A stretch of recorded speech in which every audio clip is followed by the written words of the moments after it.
Right, it's Wednesday the 19th, 20th, 19th I think of July. Thursday. Thursday. Anyway, I was watching on YouTube last night about people that were growing potatoes.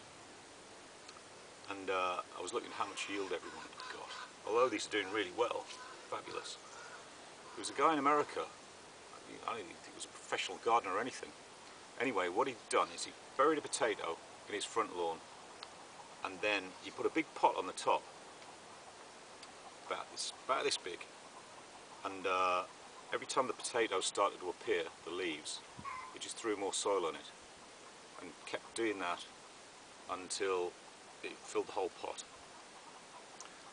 And then he let it die, and he went to harvest it, and he pulled it out, and it was the biggest pile of potatoes I've ever seen in my life.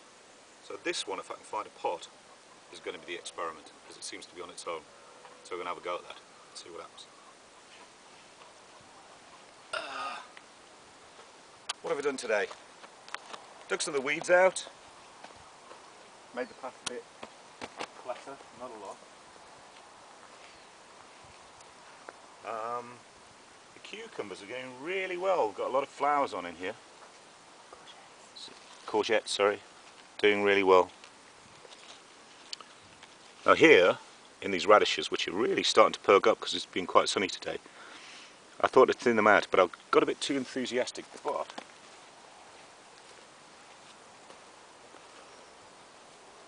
this has been growing for about three and a half weeks.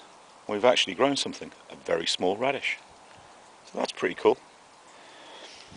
The potatoes are getting too big, so I keep banging them up because these last radishes have got no hope in hell of getting any sunshine the way these spuds are growing. Kale's still alive, which is champion. Right, the pond.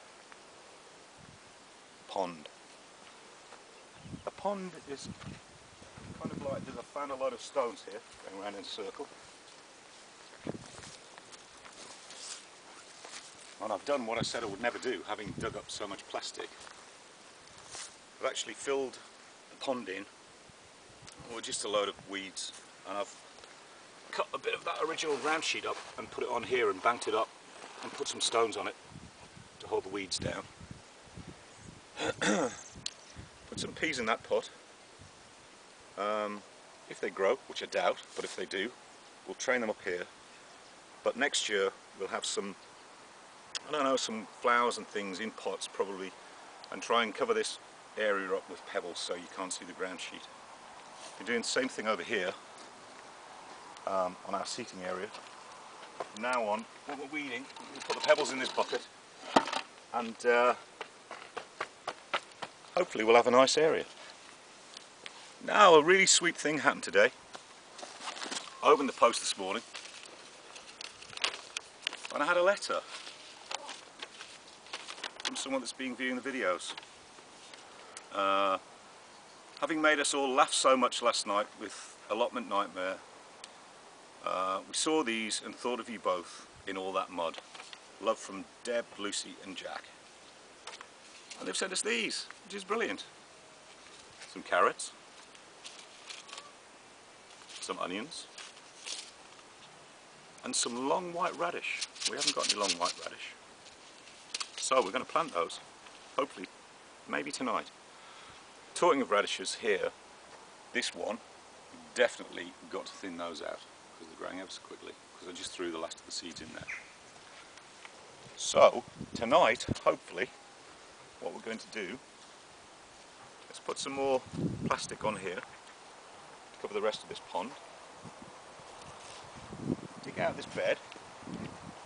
Charlie's going to do a bit of weeding frantically, and we're going to try and plant these in that bed. So this will be Deb, Lucy and Jack's bed, so you can see how it's going on.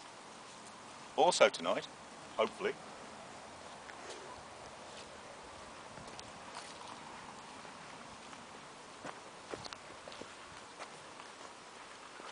I'm going to try and put the bloody gate on, because Russell yesterday, oh by the way, he's also given us some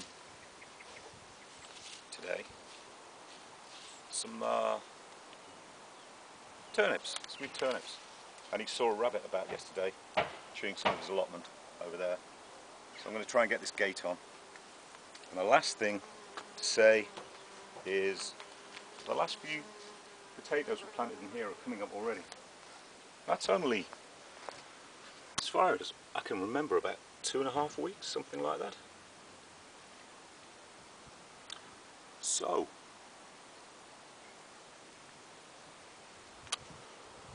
we'll see you in part 2.